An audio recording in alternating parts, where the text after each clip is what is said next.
Welcome to 360 Tamil. இன்னைக்கு இந்த வீடியோல நம்ம எந்த படத்தோட எக்ஸ்பிளனேஷன் பத்தி பார்க்க போறோம்னா, ஹாலிவுட்ல வெளியான டெத்ஸ் ரோலட் அப்படின்ற படத்தை பத்தி தான் பார்க்க போறோம். இது ஒரு பக்காவான சஸ்பென்ஸ் த்ரில்லர் படம்னு சொல்லலாம். படத்தோட ஸ்டார்டிங்ல இருந்து எண்டிங் வரைக்கும் ரொம்ப பரபரப்பா கொண்டு போயிருப்பாங்க.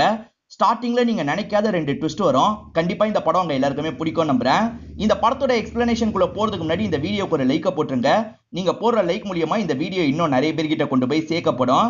டைம் வேஸ்ட் பண்ணாம நம்ம நேரடியா படத்தோட ஃபுல் எக்ஸ்பிளனேஷனுக்குள்ள போயிடலாம். படத்தோட ஸ்டார்டிங் சீனே ஒரு தீவை காட்டுறாங்க. அந்த இடத்துல மலையை ஒட்டின மாதிரி ஒரு பில்டிங் இருக்கு. அந்த பில்டிங்குள்ள இப்போ ஒரு பொண்ணு கண்முழிக்கிறா. இந்த பொண்ணு பேரு மார்த்தா அப்படின்றது. இப்ப பக்கத்துல வேற ஒரு நபரும் கண்முழிக்கிறாரு. அவர் பேரு சைமன் அப்படின்றது. இப்ப மாத்தி மாத்தி கட்டெல்லாம் கழட்டி விட்டுக்கிறாங்க. இந்த பொண்ணோட அப்பா அம்மா இங்கதான் இருப்பாங்க. இந்த பொண்ணு இருக்காங்கல்ல, அப்பா அம்மா இருக்கிற இடத்துக்கு தவண்டு வராங்க. அவங்களையும் லாக் பண்ணி தான் வச்சிருக்காங்க. இவங்க கட்டெல்லாம் கழட்டி விட்டுட்டு இருக்காங்க. இவங்க 4 பேர் மட்டும் இல்ல, இவங்களை தாண்டி ஒரு 3 பேர் இந்த இடத்துல இருக்காங்க. இப்ப பீட்டர்னு ஒரு நபரை காட்டுறாங்க. இவரு கொஞ்சம் வயசானவரா தான் தெரியுறாரு.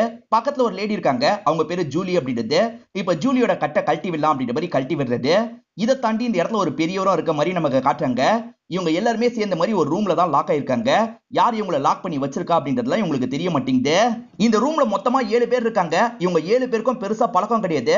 ஒரு அம்மா அப்பா பொண்ணு இருக்காங்க பாத்தீங்களா, அவங்களுக்குள்ள மட்டும் தான் பழக்கம் இருக்கு. மத்தவங்களுக்கு எல்லாம் இவங்க யாருன்னே தெரிய மாட்டேங்குது. எப்படி இந்த இடத்துக்கு வந்தோம் அப்படின்ற மாதிரி மாத்தி மாத்தி பேசிக்கலாம் ஆரம்பிக்கிறாங்க. இந்த இடத்த உடச்சிட்டு தப்பிக்கலான்னு பார்த்தா உடைக்கவே இவங்களால முடியல. மத்தவங்களாவது இங்க பேசுறாங்க. ஆனா ஜோஷ்னு ஒரு வயசான நபர் இருக்காரு. அவர் வாயை திறந்து எதுவுமே பேச மாட்டாரு. அவர்கிட்ட பேசுறதுக்காக தான் எல்லாருமே ட்ரை பண்ணிட்டு இருக்காங்க. இப்ப இந்த இடத்துல இருக்க ஜூலி இருக்காங்கல்ல, என்னை எப்படி கடத்தாங்கன்னு எனக்கு ஞாபகம் இருக்கு அப்படின்ற மாதிரி சொல்ல ஆரம்பிக்கிறாங்க. இவங்களை பொறுத்த வரைக்கும் ஏர்போர்ட்ல வேலை எல்லாம் பார்ப்பாங்க. அந்த வேலைக்காக இவங்க ரெடி ஆகி நடக்க ஆரம்பிக்கிறாங்க. அப்பதான் பின்னாடி ஒரு லேடி வராங்க. சட்டுன்னு ஒரு துணியை வச்சு இவங்களை மயக்கமாக்குறாங்க. அந்த லேடியோட முகம் கூட எனக்கு ஞாபகம் இருக்கு அப்படின்ற மாதிரிலாம் இவங்க சொல்றாங்க. நம்ம எப்படி இந்த இடத்துக்கு வந்தோம்னு எல்லாருமே யோசிக்க ஆரம்பிக்கிறாங்க. எல்லாருமே ஏறக்குறைய கடத்த தான் பட்டிருக்காங்கன்னு இவங்களுக்கு புரிய வருது. இந்த அப்பா இருக்காரு பாத்தீங்களா, பெரிய பிசினஸ் மேனா இருப்பாரு. எங்க வீட்டுல அவ்வளவு பாதுகாப்பு இருக்கும், அதை மீறி எப்படி கடத்தினாங்கன்னு தெரியல அப்படின்ற மாதிரிலாம் சொல்லிட்டு இருக்காரு. இப்பதான் எல்லாருமே அவங்களோட வேலையை பத்தி எல்லாம் சொல்லிட்டு இருக்காங்க. பீட்டர் இருக்காரு பாத்தீங்களா, ஒரு பெரிய சர்ஜனா இருப்பாரு. அதே மாதிரி சைமன் இருக்காரு பாத்தீங்களா, அவரோட வேலையை பத்தி சொல்றாரு. இவர் ஒரு போலீஸ் ஆபீசர் அப்படின்ற மாதிரி தான் சொல்றாரு. இந்த அப்பாவை பொறுத்த வரைக்கும் ஒய்ஃப் கூட சேர்ந்து பிசினஸ் எல்லாம் பண்ணிட்டு இருப்பாரு. அதே மாதிரி அவங்களோட பொண்ணு காலேஜ் தான் படிச்சிட்டு இருப்பாங்க. இந்த பெரியவர் மட்டும் அவரை பத்தி சொல்லவே மாட்டாரு. உங்களை பத்தி சொல்லுங்கன்ற மாதிரி கேக்குறாங்க. அப்பதான் அவரோட கையில இருக்க நகத்தெல்லாம் யாரோ பிச்சிருக்காங்கன்னு தெரிய வருது. இவரை மட்டும் குடும்ப பத்தி கூட்டு வந்திருக்காங்க போல அப்படின்ற மாதிரி எல்லாருமே யோசிக்கிறாங்க. அவர்கிட்ட வேலையை பத்தி கேட்கும் போது ரிட்டையர் ஆயிட்டேன்னு மட்டும் சொல்றாரு. மேற்கொண்டு எதுவுமே பேச மாட்டாரு. இவங்க யாருக்குமே அந்த பெரியவரை பத்தி சுத்தமா புரிய மாட்டேங்குது. இப்பதான் அங்க இருக்க ரேடியோ பிளே ஆகுது. யாரோ ஒருத்தர் பேசுறது உங்களுக்கு கேக்குது. அடுத்த 60 நிமிஷம் நீங்க எல்லாம் சேர்ந்து ஒரு கேம் விளையாட போறீங்க. இந்த கேம்ல ஒருத்தர் சாக போறீங்க, மீதி பேர்லாம் தப்பிக்க போறீங்க. இதுக்கு 3 ரூல்ஸ் தான் இருக்கு. உங்கள யாரு சாவணும்னு நீங்க எல்லாம் சேர்ந்து தான் முடிவு பண்ணணும். அதே மாதிரி அந்த நபரும் நான் சாவறதுக்கு ஓகேன்ற மாதிரி ஏத்துக்கணும். நானா சாவறேன்னு யாருமே முன் வரக்கூடாது. இதுதான் சிம்பிள் ரூல். சீக்கிரமா உங்களோட கேம் ஆரம்பிங்க அப்படின்ற மாதிரி வாய்ஸ் கட் ஆயிருது. அந்த இடத்துல இப்ப டைமிங்லாம் ஓட ஆரம்பிக்குது. இதை எல்லாருமே பாக்குறாங்கல்ல, பயங்கரமா ஷாக் ஆயிடுறாங்க. அதுலயும் இந்த மார்த்தான்ற பொண்ணு இந்த இடத்துல அழவே ஆரம்பிச்சிடுறா. இப்ப அப்பாவும் அம்மாவும் பக்கத்துல வந்துடுறாங்க. நீ அழாத, நமக்கு எதுவுமே ஆகாது அப்படின்ற மாதிரிலாம் சமாதானப்படுத்திட்டு இருக்காங்க. இந்த அப்பாவும் அம்மாவும் பணக்காரங்கல்ல, அதனால வெளியே இருக்க நபர்கிட்ட பேசுற மாதிரி பேச ஆரம்பிக்கிறாங்க. உனக்கு எவ்வளவு காசுனாலும் கேளு, நாங்க தரோம், தயவு செஞ்சு எங்க எல்லாரையும் விட்டுரு அப்படின்ற மாதிரி கேட்டுட்டு இருக்காங்க. ஆனா பீட்டர் முதல்ல நிறுத்துங்க அப்படின்ற மாதிரி கோவப்படுறாரு.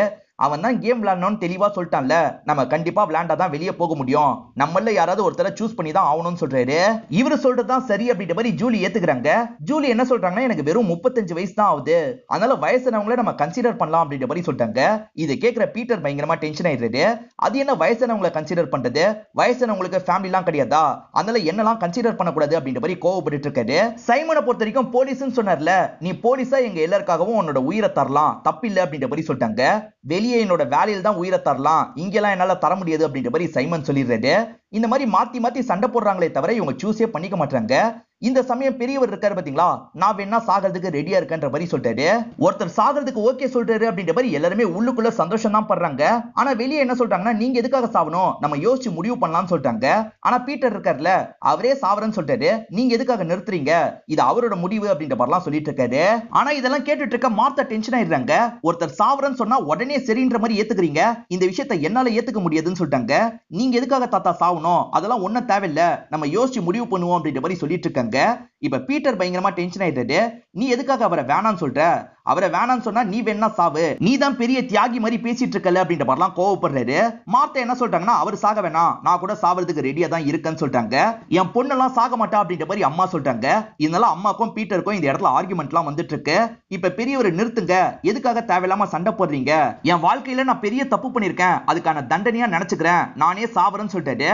இப்ப மார்த்தாவோட அம்மா இருக்காங்கல்ல, எங்களுக்காக நீங்க பெரிய விஷயத்த பண்ண போறீங்க, அதுக்கு நன்றி அப்படின்ற மாதிரி சொல்றாங்க.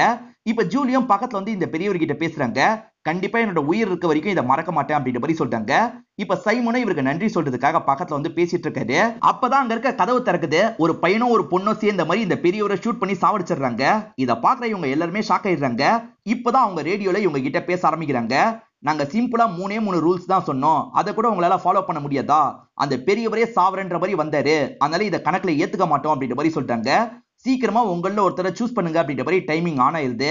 அவரே சாவரன்னு சொன்னாரு, இப்ப அவரும் போயிட்டாரு அப்படின்ற மாதிரி எல்லாருமே யோசிச்சுட்டு இருக்காங்க. இப்பதான் அங்க இருக்க கதை ஓபன் ஆகுது. போலாமா வேணாமான்னு எல்லாருமே யோசிக்கிறாங்க. முதல்ல சைமன் தான் போறாரு. எந்த ஆபத்தும் இல்லைன்னு தெரிஞ்சதுக்கு அப்புறம் எல்லாருமே வராங்க. இந்த இடத்துல பார்த்தா ஏகப்பட்ட பொருள்லாம் வச்சிருக்காங்க. அந்த பொருள்லாம் பார்த்துக்கிட்டே இவங்க நடந்து வந்துட்டு இருக்காங்க. அங்க இருக்க ஒரு டேபிள்ல ஒரு லெட்டர் இருக்கு. பீட்டர் தான் முதல்ல அந்த லெட்டரை பாக்குறாரு. அந்த லெட்டர்ல என்ன இருக்கு அப்படின்ற மாதிரிலாம் ஓபன் பண்ணி படிக்கிறாரு. அந்த லெட்டர்ல சில கேள்விகள் தான் இருக்கு. அந்த கேள்விக்கான பதில வச்சுதான் நீங்க பசில சால்வ் பண்ண முடியும் அப்படின்ற மாதிரி போட்டிருக்கு. இப்பதான் அங்க இருக்க பசில் அரேஞ்ச்மெண்ட் எல்லாம் எல்லாருமே பார்த்துட்டு இருக்காங்க. பீட்டர் என்ன சொல்றாருன்னா, உண்மையா எல்லாருமே பதில் சொன்னா மட்டும்தான் இந்த பசில நம்ம சால்வ் பண்ண முடியும், அதனால எல்லாருமே கேட்கிற கேள்விக்கு உண்மையை மட்டும் சொல்லுங்க அப்படின்ற மாதிரி சொல்றாரு. எல்லாருமே சரி அப்படின்ற மாதிரி இந்த இடத்துல ஏத்துக்கிறாங்க. முதல்ல அப்பாவோட சர்நேம் என்ன அப்படின்ற தான் கேள்வி இருக்கு. அப்பவும் வேகமா அவரோட சர்நேம சொல்லிடுறாரு. இந்த இடத்துல சைமன் தான் இருக்காரு. அந்த சர்நேம அந்த இடத்துல ஃபிக்ஸ் பண்ணிட்டு இருக்காரு. ஜூலி என்ன ட்ரக் எடுக்கறாங்க அப்படின்றது தான் ரெண்டாவது கேள்வியா இருக்கு. ஆனா ஜூலி இருக்காங்கல்ல, நான் எந்த ட்ரக்கும் எடுக்கிறது இல்ல அப்படின்ற மாதிரி சொல்றாங்க. பொய் சொல்லாத ஜூலி, நீ உண்மையை சொன்னாதான் நம்ம அடுத்த ஸ்டெப்புக்கு மூவ் ஆக முடியும்னு சொல்றாரு. இதனால ஜூலியும் தயங்கிக்கிட்டே அவங்க எடுக்கிற ட்ரக்கை பத்தி சொல்றாங்க. மார்த்தா ஒரு டிகிரியை ஏமாத்தி வாங்கியிருக்காங்க. அது என்ன டிகிரி அப்படின்ற மாதிரி தான் கேள்வி இருக்கு. மார்த்தா இருக்காங்க பாத்தீங்களா, இந்த டிகிரியை தான் ஏமாத்தி வாங்கின அப்படின்ற மாதிரி சொல்றாங்க. இப்ப அங்க இருக்க சைமன் அந்த கேள்விக்கான பதில ஃபிக்ஸ் பண்ணிடுறாரு. அம்மாவோட சிஸ்டர் பேர் என்ன அப்படின்ற மாதிரி ஒரு கேள்வி வருது. அம்மா இருக்காங்க பாத்தீங்களா, சிஸ்டர் பேரை சொல்லிடுறாங்க. ஆனா அம்மாக்கு சிஸ்டர் இருக்கிறதே மார்த்தாக்கு தெரியாது. ஏமா இத பத்தி எல்லாம் சொல்லுன்ற மாதிரி கேக்குறா. அதெல்லாம் சொல்ல வேண்டிய நேரத்துல சொல்றேன் அப்படின்ற மாதிரி இவங்க சொல்றாங்க. சைமனோட பார்ட்னர் பேர் என்ன அப்படின்ற மாதிரி ஒரு கேள்வி வந்திருக்கு. சைமனோட பார்ட்னர் பேரு சைமனுக்கு தெரியும்ல, அந்த பேரை சொல்லிட்டு அந்த இடத்துல ஃபிக்ஸ் பண்ணிடுறாரு. இப்ப ஜோஷுக்காக ஒரு கேள்வி வந்திருக்கு. என்ன கேள்வின்னு பாத்தீங்கன்னா, ஜோஷ் யாருன்ற மாதிரி தான் கேள்வி இருக்கு. ஜோஷ பத்தி தான் இவங்களுக்கு தெரியாதுல்ல, என்ன பண்றதுன்னு யோசிக்கிறாங்க. ஜோஷோட வேலையை பத்தி கேட்கும் போது ரிட்டையர்ட் அப்படின்ற மாதிரி சொல்லியிருப்பாரு. ஏன் அதுவா இருக்க கூடாது அப்படின்ற மாதிரி எல்லாருமே யோசிக்கிறாங்க. சரி, அதை ஃபிக்ஸ் பண்ணி பார்ப்போம் அப்படின்ற மாதிரி அந்த இடத்துல இவங்க ஃபிக்ஸ் பண்ணிடுறாங்க. பீட்டர் திட்டமிட்டு ஒரு நபருக்கு நோயை பரப்பி விட்டுருக்காரு. அந்த நபரோட பேர் என்னன்ற மாதிரி தான் கேள்வி இருக்கு. இப்ப பீட்டரும் அப்பெல்லாம் எதுவுமே பண்ணல நடிச்சிட்டு இருக்காரு. ரொம்ப நடிக்காதீங்க அப்படின்ற மாதிரி ஜூலி கிண்டல் பண்றாங்க. இதனால பீட்டரும் அந்த நபரோட பேரை சொல்லிடுறாரு. இப்ப அங்க இருக்க சைமன் இருக்காரு பாத்தீங்களா, அந்த பேரையும் ஃபிக்ஸ் பண்ணிடுறாரு. அம்மாக்கு ஒரு நபர் கூட அஃபேர் இருக்கு. அந்த அஃபேர் இருக்க நபரோட பேர் என்ன அப்படின்ற மாதிரி கேள்வி இருக்கு. இந்த அம்மா முதல்ல தயங்குறாங்க. அதுக்கப்புறம் அந்த நபரோட பேரை சொல்லிடுறாங்க. அது யாருன்னு பாத்தீங்கன்னா இவங்களோட செக்யூரிட்டியா தான் இருப்பாரு. இப்ப ஹஸ்பண்ட பார்த்து வெளியே போய் நம்ம சண்டை போட்டுக்கலாம் அப்படின்ற மாதிரி சொல்றாங்க. இவங்க சேர்த்ததுல ஜோஷுக்காக இவங்க ஃபிக்ஸ் பண்ணது மட்டும் மேட்ச் ஆக மாட்டேங்குது. இப்ப சைமன் புரிஞ்சுக்கிட்டு அதை மாத்தி வச்சிடுறாரு. பாப்லோ அப்படின்ற ஒரு பேர் தான் கிடைக்குது. அந்த பேரை பார்க்கற சைமன் பயங்கரமா ஷாக் ஆயிடுறாரு. அந்த பேரை பத்தி உங்களுக்கு தெரியுமா அப்படின்ற மாதிரி கேக்குறாங்க. நல்லா தெரியும் அப்படின்ற மாதிரி இந்த இடத்துல ஒரு பிளாஷ்பேக்கை இவர் சொல்ல ஆரம்பிக்கிறாரு. பாப்லோவை பொறுத்த வரைக்கும் பெரிய கேங்ஸ்டரா இருப்பான். அவனை பிடிக்கணும்ன்ற மாதிரி தான் சைமனும் ஆட்களும் ட்ரை பண்ணிட்டு இருப்பாங்க. அப்பதான் ஒரு இடத்துல அவன் இருக்கான்ற மாதிரி தகவல் கிடைச்சிருக்கும். சைமனு டீம் கிட்ட இன்ஃபார்ம் பண்ணிடுவாரு. முதல்ல வேகமா அந்த இடத்துக்கு போயிடுவாரு. கதவை திறந்தோன்னு அவனை ஷூட் பண்ணணும்னு நினைச்சிட்டு இருந்திருப்பாரு. ஆனா கதவை திறந்தா அந்த இடத்துல ஒய்ஃப் தான் இருந்திருப்பாங்க. தெரியாதனமா ஒய்ஃபை ஷூட் பண்ணிருப்பாரு. அதனால தான் பாப்லோ என் மேல கோவமா இருந்திருக்க வாய்ப்பு இருக்குன்னு சொல்றாரு.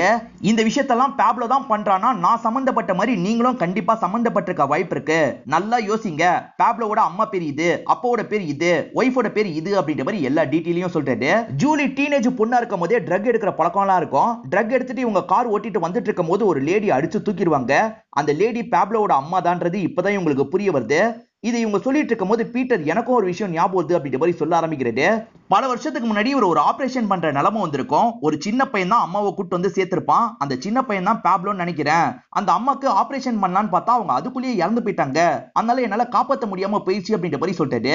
இவர் அம்மாவை காப்பாத்தல, அதனால அந்த சின்ன பையனும் பயங்கரமா இவர் மேல கோவம்லாம் பட்டிருப்பான். இவர் சமாதான பத்தி அங்க இருந்து அனுப்பி வச்சிருப்பாரு. என் மேல எந்த தப்புமே இல்லை அப்படின்ற மாதிரி சொல்லிட்டாரு. ஆனா ஜூலி இருக்காங்கல்ல, நான் சேர்க்கும் போது அவங்க உயிரோட தான் இருந்தாங்க. கண்டிப்பா நீங்க தான் ஏதோ பண்ணிருக்கீங்க அப்படின்ற மாதிரி சொல்றாங்க. உண்மை என்னன்னு பாத்தீங்கன்னா, நீங்க பீட்டர் குடிச்சிருப்பாரு. ஆபரேஷனை சரியா பண்ணாம தான் அவங்க சாவற மாதிரி ஆயிருக்கும். இத புரிஞ்சுக்கிட்ட இவங்க இருக்காங்கல்ல, நான் இவருக்கு எதிராக ஓட்டு போடுறேன் அப்படின்ற மாதிரி சொல்லிட்டாங்க. இவர் என்ன பண்றாருன்னா இவன் மேலதான் தப்பு, இவ எதுக்காக ஆக்சிடென்ட் பண்ணா, இவளுக்கு எதிராக நான் ஓட்டு போடுறேன் அப்படின்ற மாதிரி சொல்றாரு. மார்த்தா என்ன சொல்றாங்கன்னா எல்லாருமே முதல்ல நிறுத்துங்க, இந்த மாதிரி நம்ம சண்டை போட்டுக்கணும்ன்றதுக்காக தான் அவன் இந்த விஷயத்த பண்ணிருக்கான், நம்ம பொறுமையா அடுத்து என்ன பண்றதுன்னு யோசிப்போம் அப்படின்ற மாதிரிலாம் சொல்லிட்டு இருக்காங்க.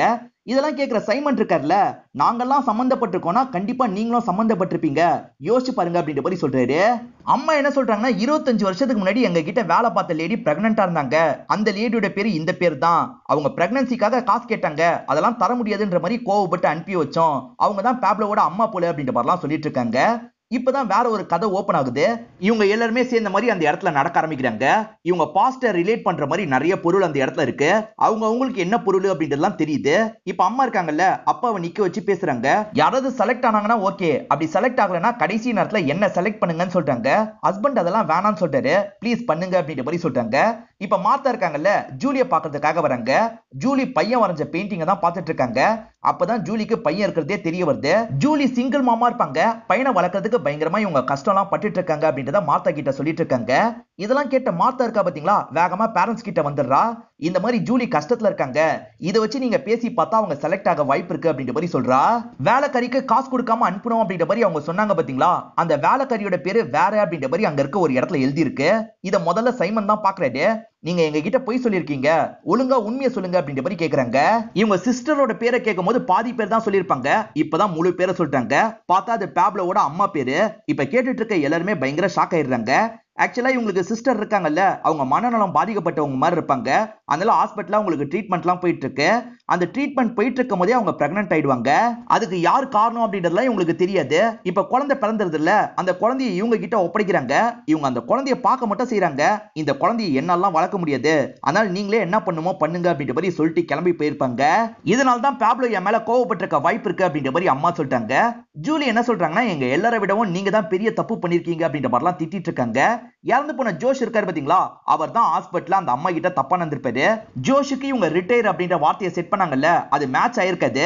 ரேபிஸ்ட்ன்ற வார்த்தை தான் மேட்ச் ஆயிருக்கு அப்படின்றத இப்பதான் சைமன் புரிஞ்சுக்கிறாரு. இப்ப அப்பா இருக்காரு பாத்தீங்களா, ஜூலிய பார்த்த மாதிரி பேச ஆரம்பிக்கிறாரு. ஜூலியோட பையனோட படிப்பு செலவுக்கு போதுமான காசு இவங்க கிட்ட இருக்காது, அந்த செலவு எல்லாத்தையும் நாங்க பாத்துக்கிறோம், உன் பையனை பெரிய ஆளா மாத்துறோம் அப்படின்ற மாதிரி கொஞ்சம் கொஞ்சமா பிரெயின் வாஷ் எல்லாம் பண்ணிட்டு இருக்காங்க. நீங்க சொன்னதெல்லாம் வெளியே போய் பண்ணுவீங்கன்னு என்ன நிச்சயம் அப்படின்ற மாதிரி ஜூலி கேக்குறாங்க. இவங்க ரெண்டு பேரும் எங்க கூட வெளியே தானே வருவாங்க, அவங்க அதை பார்த்து கன்ஃபார்ம் பண்ணிடுவாங்க, கவலைப்படாத, பையனோட லைஃபை வேற லெவலுக்கு கொண்டு போயிடுவோம் அப்படின்ற மாதிரிலாம் சொல்லிட்டாங்க. ஜூலி ஏத்துக்கிற மாதிரி தான் ரியாக்ஷன் கொடுக்குறாங்க. ஆனா சட்டுன்னு இவங்க ரெண்டு பேரையும் திட்டுறாங்க. அப்படி வளர்ற பையன் உங்களை மாதிரி தான் மாறுவான், நார்மலா இருக்க மாட்டான், அதனால என்னால இதை ஏத்துக்க முடியாதுன்னு சொல்றாங்க. இப்ப டென்ஷனான அப்பாவும் இந்த இடத்தை விட்டு கொஞ்சம் தள்ளி போயிடுறாரு. தள்ளி போனவரு சைமனுக்கு சிக்னல் பண்றாரு, அதாவது என்ன சூஸ் பண்ணு அப்படின்ற மாதிரி சிக்னல் பண்றாரு. இப்ப சைமனும் நான் அப்பாவை சூஸ் பண்றேன் அப்படின்ற மாதிரி சொல்லிட்டாரு. மத்தவங்களும் நான் அப்பாவை செலக்ட் பண்றேன் அப்படின்ற மாதிரி சொல்லிட்டாங்க. ஆனா ஒய்ஃப் இருக்காங்கல்ல, இந்த விஷயத்துக்கு ஏத்துக்க மாட்டாங்க. சொல்றது புரிஞ்சுக்கோ, இதுதான் கரெக்டா இருக்கும் அப்படின்ற மாதிரி ஹஸ்பண்ட் சொல்லிட்டாரு. என்ன வேணா செலக்ட் பண்ணுங்க அப்படின்ற மாதிரி இவங்க எல்லார்கிட்டயும் கெஞ்சி கேக்குறாங்க. சரி நான் அம்மாவை சூஸ் பண்றேன் அப்படின்ற மாதிரி ஒவ்வொருத்தரா சொல்றாங்க. இப்ப யாரவரையும் எல்லாருமே அம்மாக்கு இந்த இடத்துல ஓட்ட போட்டுறாங்க. இந்த விஷயத்துக்கு அம்மாவும் ஏத்துக்கிறாங்க. எல்லாருமே என்னதான் சூஸ் பண்ணிருக்காங்க, என்ன சாவடிச்சுட்டு மத்தவங்க எல்லாம் விட்டுரு அப்படின்ற மாதிரிலாம் இவங்க கேட்டுட்டு இருக்காங்க. முட்டி போட்ட மாதிரி தான் இவங்க கெஞ்சி கேட்டுட்டு இருக்காங்க. பார்த்தா எந்த ஒரு விஷயமும் நடக்க மாட்டேங்குது. கதவு தான் திறக்குது, டைமிங் வேற நின்றுது. இவங்களுக்கு சுத்தமா புரியாம அடுத்த இடத்துக்கு வராங்க. அந்த இடத்துல பார்த்தா டைனிங் டேபிள் அரேஞ்ச்மெண்ட்லாம் இருக்கு. இவங்க என்னடா இப்படி இருக்கு அப்படின்ற மாதிரி யோசிச்சுட்டு இருக்காங்க. இவங்க எல்லாருக்குமே செம்ம பசியா இருக்கு. சாப்பிடலாமா வேணாமான்னு யோசிக்கிறாங்க. முதல்ல சைமன் இருக்காரு பாத்தீங்களா, அங்க இருக்கிறத எடுத்து சாப்பிட ஆரம்பிக்கிறாரு. அதனால மத்தவங்களுக்கும் தைரியம் வருது. சரி சாப்பிடலாம் அப்படின்ற மாதிரி எல்லாருமே எடுத்து சாப்பிடலாம் ஆரம்பிக்கிறாங்க. நம்மள பயம்படுத்தி விடுறதுதான் அவன் பிளான் போல அப்படின்ற மாதிரிலாம் ஹஸ்பண்ட் ஒய்ஃப் கிட்ட சொல்லிட்டு இருக்காரு. இப்ப சாப்பிட்டுட்டு இருக்கும் போது சைமனோட கையில ஏதோ குத்திக்குது. என்ன குத்துச்சு அப்படின்ற மாதிரி அவர் எடுத்து பாக்குறாரு. பார்த்தா அந்த இடத்துல ஒரு கத்தி இருக்கு. அந்த கத்தியில ஒரு பேப்பரும் இருக்கு. பேப்பர்ல எழுதி இருக்கிறத இவங்க படிக்கிறாங்க. அதாவது நீங்களே அந்த நபரை சாவடிக்கணும் அப்படின்ற மாதிரி தான் எழுதி இருக்கு.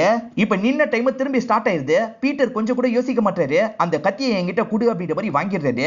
நம்ம தான் ஆல்ரெடி முடிவு பண்ணிட்டோம்ல, அவங்கள சாவடிச்சிடலாம்னு சொல்றாரு.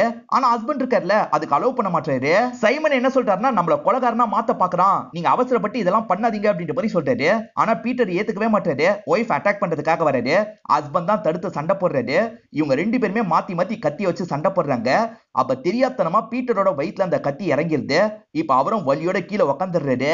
சைமனும் வேக வேகமா அவருக்கு ஃபர்ஸ்ட் எய்ட்லாம் பண்றதுக்கு பாக்குறாரு. அதுக்கு பீட்டர் என்ன சொல்றாருன்னா, நான் சாக போறேன், நீ என்ன பண்ணாலும் காப்பாற்ற முடியாது அப்படின்ற மாதிரி சொல்லிட்டாரு. இப்ப ஜூலி இருக்காங்கல்ல, இவருக்கு பக்கத்துல வந்த மாதிரி பேசுறாங்க. நீங்க எப்படியும் சாக தானே போறீங்க, எங்களுக்காக நீங்க இந்த ஹெல்ப் பண்ணா என்னன்ற மாதிரி கேக்குறாங்க. நம்ம செத்தாலும் சரி இவங்களை காப்பாற்றக்கூடாது அப்படின்ற மாதிரிலாம் அவர் முதல்ல யோசிக்கிறாரு. ஆனா இவங்க ரொம்ப கெஞ்சி கேக்குறாங்க. சரி நம்மளே சாகுறன்னு ஏத்துப்போம், நம்மளால இவங்களாவது தப்பிக்கிட்டோம் அப்படின்ற மாதிரி யோசிக்கிறாரு. நாங்க எல்லாருமே பீட்டரை சூஸ் பண்றோம் அப்படின்ற மாதிரி இவங்க முடிவு எடுக்கிறாங்க. எனக்கு சாகிறதுக்கு ஓகே அப்படின்ற மாதிரி பீட்டரும் இந்த இடத்துல ஏத்துக்கிறாரு. இப்ப அங்க இருக்க ஹஸ்பண்ட கத்தி எடுத்துட்டு வர சொல்றாரு. ஹஸ்பண்டும் தயங்கிக்கிட்டே பக்கத்துல வராரு. இந்த இடத்துல இறக்குங்க, நான் செத்துருவேன்னு சொல்றாரு. இப்ப ஹஸ்பண்ட் இருக்காரு பாத்தீங்களா, அந்த இடத்துல கத்தி இறக்கிடுறாரு. இப்ப கடைசி நேரத்துல டைமிங் நின்றுது. இப்ப அங்க இருக்க கதவும் ஓபன் ஆயிருது. எல்லாருமே லைட்டா சந்தோஷப்படுறாங்க. எல்லாருமே கிளம்பிடுறாங்க. ஆனா ஜூலி இருக்காங்கல்ல, நீங்க பண்ண ஹெல்ப் உண்மையிலேயே நான் மறக்க மாட்டேன் அப்படின்ற மாதிரி அங்க இருந்து கிளம்ப ஆரம்பிக்கிறாங்க. இப்ப எல்லாருமே மேற்கொண்டு மூவ் ஆகிட்டே வந்துட்டு இருக்காங்க. பார்த்தா ஒரு ஓபன் பிளேஸ்க்கு இவங்க வந்துடுறாங்க. எப்படியோ தப்பிச்சிட்டோம் அப்படின்ற மாதிரி தான் இவங்க யோசிக்கிறாங்க. பார்த்தா இது ஒரு மேஸ் மாதிரி தான் இருக்கு. இவங்க எந்த சைடு போனாலும் சரி கன்ஃபியூஸ் ஆகி போன இடத்துக்கே தான் திரும்பி வந்துட்டு இருக்காங்க. இப்ப இவங்களுக்குள்ள எப்படி போறதுன்னு தெரியாம முழிச்சிட்டு இருக்காங்க. எல்லாரும் ஒரே பக்கம் போனா வேலையாவது அப்படின்ற மாதிரி இந்த அப்பா இருக்காரு பாத்தீங்களா, இவங்க ரெண்டு பேரை வேற ஒரு பக்கம் கூட்டு போலாம்னு நினைக்கிறாரு. பொண்ணு என்ன சொல்றாங்கன்னா, அவங்க போற இடத்துக்கே போலாம்னு சொல்லிட்டாங்க. அதெல்லாம் ஒண்ணும் தேவையில்லை, நான் சொல்றதை கேளு அப்படின்ற மாதிரி இவரும் கூட்டு போறாரு. பெரியவரை ரெண்டு பேர் வந்து கன்னால ஷூட் பண்ணாங்க பாத்தீங்களா, அவங்க இப்பதான் என்ட்ரியை கொடுக்குறாங்க. இப்ப இவங்கள பார்த்து கண்ட மேனிக்கு ஷூட்லாம் பண்ண ஆரம்பிக்கிறாங்க. என்ன கொல்றதுக்கு ட்ரை பண்றாங்க அப்படின்ற மாதிரி எல்லாருமே ஒவ்வொரு பக்கம் ஓட ஆரம்பிக்கிறாங்க. அப்படி ஓடி வந்துட்டு இருக்கும்போது ஜூலி இருக்காங்க பாத்தீங்களா, பிரிட்ஜ் மாதிரியான ஒரு இடத்தை பாக்குறாங்க. அதோட டாப்ல இருந்து பார்த்தா எப்படி தப்பிக்கிறதுன்றத கண்டுபிடிச்சிடலாம்னு யோசிக்கிறாங்க. இப்ப டாப்ல இருந்து பார்க்கும்போது இவங்களுக்கு வழி கிடைச்சிருது. ஆனா இதை இவங்க பார்த்துட்டு இருக்கும்போது ஒரு நபர் இவங்கள நோக்கி வந்துட்டு இருக்காரு. ஆகா, அவன் வரதுக்குள்ள ஒளிஞ்சுக்கணும் அப்படின்ற மாதிரி இவங்களும் அந்த பிரிட்ஜுக்கு அடியில ஒளிஞ்சுக்கிறாங்க. வந்த நபர் இருக்காரு பாத்தீங்களா, எல்லாருமே எங்க போயிட்டு இருக்காங்க அப்படின்றத பாக்குறதுக்காக கொஞ்ச நேரம் மேல நிக்கிறாரு. அதுக்கப்புறம் கிளம்பி போயிடுறாரு. நல்ல வேலை தப்பிச்சோன்ற மாதிரி இவங்களும் யோசிக்கிறாங்க. இவங்க 3 பேர் எங்க போறாங்க அப்படின்றத அந்த நபர் பார்த்திருப்பாரு. அதனால அந்த நபர் இருக்காருல்ல, இவங்க இருக்கிற இடத்துக்கு வந்து இவங்களை ஷூட் பண்றதுக்கு ட்ரை பண்றாரு. இவங்களும் தப்பிக்கணும் அப்படின்ற மாதிரி வேகமா ஓட ஆரம்பிக்கிறாங்க. அந்த நபர் துரத்திட்டு வரதுக்குள்ள இவங்க வேற இடத்துல ஒளிஞ்சுக்கிறாங்க. எங்க போனாங்க அப்படின்ற மாதிரி அந்த நபரும் தேடிக்கிட்டே இருக்காரு. ஜூலி தான் தப்பிக்கிறதுக்கான வழியை பார்த்துட்டாங்கல்ல, இப்ப அந்த இடத்தை நோக்கி போலாம் அப்படின்ற மாதிரி வேகமா ஓடி வந்துட்டு இருக்காங்க. இப்போ ஓபன் பிளேஸ்க்கே வந்துடுறாங்க. அப்படி வரும்போது ஒரு கார் இவங்களை அடிச்சு தூக்கிடுது. இவங்க காயப்பட்ட மாதிரி கீழே விழுந்திருக்காங்க. அப்பதான் கார்ல இருக்க நபரும் இறங்கி வந்து இவங்களை பாக்குறாரு. இவங்க அந்த நபரை பார்த்து ஷாக் ஆயிடுறாங்க. ஏன்னா அங்க வந்திருக்கிறது சைமன் தான். சைமன் தான் அவங்க ரெண்டு பேருக்கு பாஸாவே இருப்பாரு. இவரோட உண்மையான பேரு சைமன் கிடையாது, பேப்லோ அப்படின்றது தான். இவங்க தப்பான டைரக்ஷனுக்கு போனாங்கன்னா அவங்களை சரியான டைரக்ஷனுக்கு கொண்டு வர வேலையை தான் இவர் பார்த்திருப்பாரு. இப்பதான் இவங்களுக்கு எல்லாமே புரியுது. நீ தானே பேப்லோ, எனக்கு புரியுது, நான் பண்ணது தப்பு தான், என்னை விட்டு அப்படின்ற மாதிரிலாம் கெஞ்சி கேட்டுட்டு இருக்காங்க. ஆனா இவர் இருக்காருல, எதுவுமே பேசாம கார்ல ஏறிடுறாரு. சரி விட்டுட்டாரு போலன்னு நினைச்சா காரை வச்சு அவங்களை ஏத்தி கொடூரமா சாவடிக்கிறாரு. அதே மாதிரி மத்த 3 பேரை கண்டுபிடிக்கணும் அப்படின்ற மாதிரி டிராவல் பண்றாரு. இவங்க 3 பேருமே அந்த 2 பேரை ஏமாத்தி தாண்டி வந்துடுறாங்க. இப்போ ஒரு இடத்துல போட் இருக்கிறத பாக்குறாங்க. எப்படியாவது போட்டு கிட்ட போகணும் அப்படின்ற மாதிரி தண்ணியில நீச்சல் அடிச்சு அந்த இடத்துக்கு வந்துடுறாங்க. இப்ப அப்பவும் போட்டை ஸ்டார்ட் பண்ணிட்டு கிளம்பலாம்னு நினைக்கிறாரு. இந்த சமயம் தான் சைமன் இருக்காருல, இந்த இடத்தை நோக்கி ஓடி வந்துட்டு இருக்காரு. மார்த்தாவும் நில்லுங்கப்பா, கூட்டு போயிடலாம் அப்படின்ற மாதிரிலாம் சொல்றாங்க. அதெல்லாம் ஒண்ணும் தேவையில்லைன்னு இவர் கிளம்புறதுக்கு பாக்குறாரு. ஆனா அதுக்குள்ள சைமன் இருக்கார்ல, நீச்சல் அடிச்சு இந்த இடத்துக்கு வந்துடுறாரு. அம்மாவும் சீக்கிரம் வாங்க கிளம்பிடலாம் அப்படின்ற மாதிரி போட்ல இவரை ஏத்திடுறாங்க. இவரோட கோட்லாம் ரொம்ப ஈரமா இருக்குல்ல, அதனால கோட்டை இவரை கழட்டிடுறாரு. இவர் கோட்டை கழட்டி இருக்கும் போது அம்மாவும் பாத்துடுறாங்க. இவரோட கையில ரெட் கலர்ல ஒரு தழும்பு இருக்கு. இதே தழும்பு தான் பேப்லோன்ற அந்த குழந்தையோட கையில இவங்க பாத்திருப்பாங்க. சோ இவன் தான் பேப்லோன்றத கண்டுபிடிச்சிடுறாங்க. இப்ப அவரும் கன் எடுத்து அம்மாவை மிரட்ட ஆரம்பிக்கிறாரு. இப்ப மேல வந்து இவங்க 2 பேரையும் மிரட்டுறாரு. அவ்வளவு சீக்கிரத்துல உங்களை இங்க இருந்து தப்பிக்க விட்டுருவனா, நீங்க 2 பேர் சேர்ந்த மாதிரி வாங்கன்ற மாதிரி ஹஸ்பண்டையும் ஒய்ஃபையும் ஒரு இடத்துல நிக்க வச்சிருக்காரு. அதே மாதிரி பொண்ணு ஒரு கன்னை வச்சு மிரட்டிட்டு இருக்காரு. இப்ப பாக்கெட்ல இருந்து வேற ஒரு சின்ன கன் எடுக்கிறாரு. இந்த கன்னை வச்சு ரஷ்யன் ரோலட் தான் நீங்க விளையாட போறீங்க அப்படின்ற மாதிரி சொல்லிட்டாரு. அந்த கன்னுல ஒரே ஒரு புல்லட் தான் இருக்கும். இவங்க மாத்தி மாத்தி ஷூட் பண்ணிக்கணும். முதல்ல ஒய்ஃபுக்கு தான் சான்ஸ் தராரு. ஆனா ஒய்ஃப் இருக்காங்கல்ல, ஹஸ்பண்ட் எப்படி ஷூட் பண்றது அப்படின்ற மாதிரி தயங்கிக்கிட்டே இருக்காங்க. ஷூட்டே பண்ண மாட்டாங்க. உன்னை விட்டுட்டு வந்ததுல ஏன் தப்பு தான் இருக்கு, இவர் தப்பு எதுவுமே இல்ல, அதனால இவரை விட்டு அப்படின்ற மாதிரி தான் அம்மா சொல்லிட்டு இருக்காங்க. ஓஹோ, இவர் பண்ண தப்பு தெரிஞ்சா நீங்க ஷூட் பண்ணுவீங்களா, சரி இவர் பண்ண தப்பு உங்களுக்கு சொல்றேன் அப்படின்ற மாதிரி சொல்ல ஆரம்பிக்கிறது. ஆக்சுவலா இவரோட ஆபீஸ்ல இன்டர்னா நிறைய இளம் பெண்கள் வருவாங்க. அந்த பெண்கள் கிட்ட எல்லாம் இவர் தொடர்ச்சியா தப்பா நடந்துட்டு இருக்காரு. அதை பத்திலாம் அம்மா கிட்ட சொல்லி புரிய வச்சு ஷூட் பண்ண சொல்றாரு. அம்மாவும் ஷூட் பண்ற மாதிரிலாம் கன்னை வைக்கிறாங்க. ஆனா ஷூட் பண்ண முடியல அப்படின்ற மாதிரி அழுதுகிட்டே சொல்லிட்டு இருக்காங்க. உங்களுக்கான சான்ஸ் முடிஞ்சிருச்சு, இப்ப இவரோட டர்ன், நீங்க ஷூட் பண்ணுங்க அப்படின்ற மாதிரி சொல்றாரு. இப்ப ஹஸ்பண்டோ ஒய்ஃபை பார்த்து என்ன மன்னிச்சிரு அப்படின்ற மாதிரி சொல்றாரு. இவர் கொஞ்சம் கூட யோசிக்க மாட்டாரு, டக்குன்னு ஷூட் பண்ணிடுறாரு. ஆனா புல்லட் வராம அவங்க அந்த இடத்துல தப்பிச்சிடுறாங்க. பாத்தீங்களா, உங்க ஹஸ்பண்ட் கொஞ்சம் கூட யோசிக்கல, ஷூட் பண்ணுங்கன்னு ஷூட் பண்ணிட்டாரு. இப்ப என்ன சொல்றீங்க அப்படின்ற மாதிரிலாம் பேப்லோ கேட்டுட்டு இருக்காரு. இப்பதான் அந்த 2 பேர் கரை கிட்ட வராங்க. இப்ப கரை கிட்ட வந்தவங்க கிட்ட மார்த்தா தான் பேசிட்டு இருக்காங்க. நாங்க பாத்துக்கிறோம், நீங்க கிளம்புங்க அப்படின்ற மாதிரி சொல்றாங்க. என்ன அவங்க கிட்ட நம்ம பொண்ணு கம்யூனிகேட் பண்றா அப்படின்ற மாதிரி இவங்க ஷாக் ஆகுறாங்க. அப்பதான் மார்த்தாவும் பேப்லோ கூட சேர்ந்து பிளான்லாம் பண்ணிருக்கான்னு நமக்கு தெரிய வருது. ஐ செக்யூரிட்டியை தாண்டி இவங்களை தூக்குனதுக்கு மார்த்தா தான் காரணமா இருப்பா. இப்ப மார்த்தா இருக்கா பாத்தீங்களா, கன்னை வச்சு அப்பாவை பாயிண்ட் பண்றா. அப்பா பண்ண விஷயத்தெல்லாம் சொல்றா. அதாவது அப்பா இளம்பெண்கள் கிட்ட எல்லாம் தப்பா நடந்துட்டு இருக்காரு பாத்தீங்களா, அதை பத்தி பேப்லோ கிட்ட சொன்னதே இவ்வளவுதான் இருப்பா. பேப்லோ அவரோட கஷ்டத்தெல்லாம் இந்த பொண்ணை பார்த்து சொல்லியிருப்பாரு. இவ பதிலுக்கு இவளோட பிரச்சனையெல்லாம் சொல்லியிருப்பா. ஆக்சுவலா அப்பா அந்த பொண்ணுங்க கிட்ட மட்டும் தப்பா நடந்துக்கல, இவகிட்டயே சில சமயம் தப்பா நடந்துக்க ட்ரை பண்ணிருப்பாரு. இத பத்தி அம்மாக்கு தெரிஞ்சிருக்கும், அம்மா தெரியாத மாதிரிலாம் இருந்திருப்பாங்க. இதெல்லாம் அம்மாவை பார்த்து கோவமா சொல்றா. இப்ப அப்பாவை ஷூட் பண்ற மாதிரி எய்ம் பண்ணிட்டு இருக்கா. ஆனா ஷூட் பண்ண முடியாம கன் அப்படியே வச்சிட்டு இருக்கா. இத புரிஞ்சுக்கிட்ட பேப்லோ இருக்காரு பாத்தீங்களா, கன்னால ஷூட் பண்ணி கதையை முடிச்சிடுறாரு. ஆளாது அப்படின்ற மாதிரி மார்த்தாவை இவர் சமாதானப்படுத்திட்டு இருக்காரு. இப்ப அம்மா இருக்காங்க பாத்தீங்களா, அப்பாவோட பாடியை பார்த்த மாதிரி ஃபீல் பண்ணிட்டு இருக்காங்க. இப்ப பேப்லோவும் அம்மாக்கு பக்கத்துல வராரு. உங்களுக்கான தண்டனையோ ரெடியா இருக்கு அப்படின்ற மாதிரி சொல்லிட்டாரு. ஆக்சுவலா இவங்க நினைச்சிருந்தா இவங்க சிஸ்டரை சரி பண்ணிருக்க முடியும். ஆனா சரி பண்ணிட்டா அவங்களுக்கும் சொத்து போகும்ல, அதனால வேணும்ட்டே சரி பண்ணாதீங்க அப்படின்ற மாதிரி டாக்டர் கிட்ட இவங்க தான் சொல்லி வச்சிருப்பாங்க. இதெல்லாம் இவங்களுக்கு எப்படி தெரியும்னா, ஜோஷை இவங்க லாக் பண்ணி பயங்கரமா டார்ச்சர் பண்ணிருப்பாங்க. அவர் மூலியமா எல்லா உண்மையும் வாங்கியிருப்பாங்க. அம்மா தேவையில்லாம ட்ரீட்மெண்ட்ன்ற பேர்ல கஷ்டப்பட்டாங்கல்ல, அதே கஷ்டத்தை இவங்களுக்கு தரணும்ன்ற மாதிரி இவர் டார்ச்சர்லாம் பண்றாரு. இதோடயே நமக்கு படத்தை முடிச்சிடுறாங்க. இந்த படம் உங்க எல்லாருக்குமே பிடிச்சிருக்கோம் நம்புறேன். இந்த வீடியோ உங்களுக்கு பிடிச்சிருந்ததுன்னா லைக் பண்ணுங்க, கமெண்ட் பண்ணுங்க, மறக்காம 360 தமிழ் சேனலை சப்ஸ்கிரைப் பண்ணுங்க. தொடர்ச்சியா இந்த மாதிரி வீடியோக்கள் வந்துகிட்டே தான் இருக்கும்.